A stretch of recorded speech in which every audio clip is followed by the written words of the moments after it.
Et surtout qu'il m'avait dit, si tu crées un amalgame entre ta rupture conventionnelle et ta grossesse, dans l'entreprise, ça ira très mal pour toi.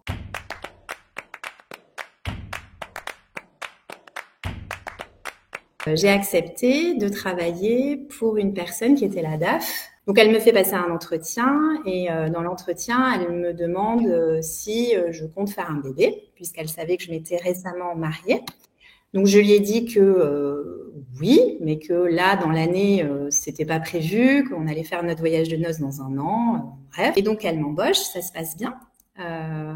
Et puis, un jour, je tombe enceinte, donc 1 an après. Donc, j'avais respecté cet engagement moral, mais je savais qu'elle n'arrivait pas à tomber enceinte.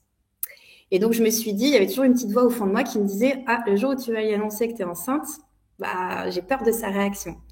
Et dans mon entourage, tout le monde me disait, mais arrête d'halluciner, tu te fais des films. En fait, elle profite d'une réunion un soir, il n'y avait plus personne au bureau et on fait notre point hebdomadaire. Et puis elle me dit, tu sais, en ce moment, je te sens pas, tu viens plus aux apéros, tu es plutôt effacée, il y a un problème, quoi.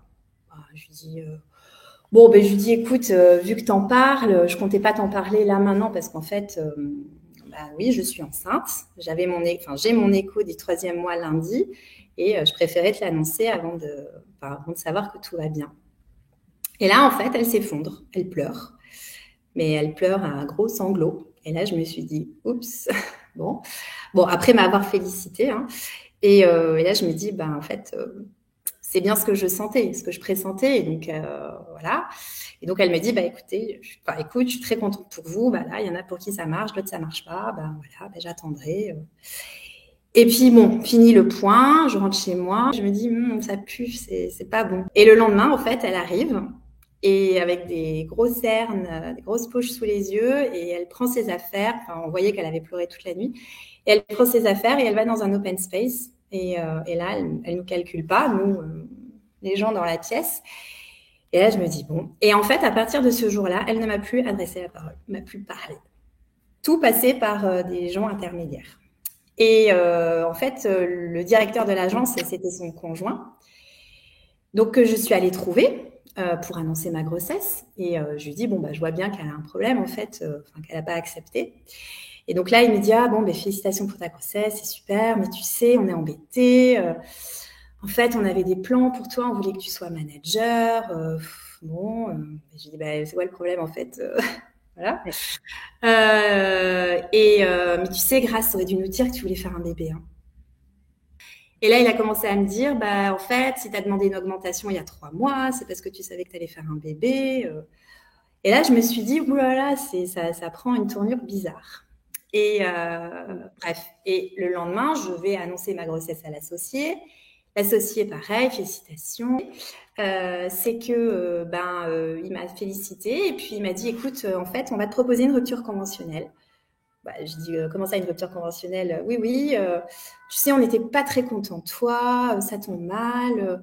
J'ai dit, comment ça, vous n'étiez pas content de moi? Vous m'avez donné une prime il y a 3 mois parce que justement, je faisais du bon travail, je vois pas. Et donc, ils m'ont dit, écoute, leur grande expression, c'était dors sur ça, et demain, tu nous donnes ta réponse.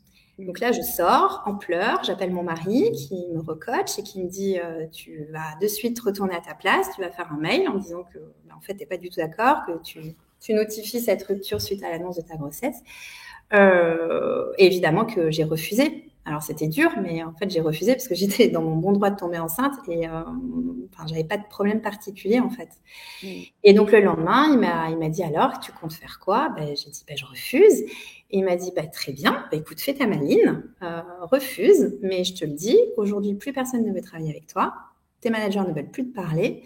Et puis, de toute manière, quand tu reviendras de ton congé maternité, on te licenciera pour faute.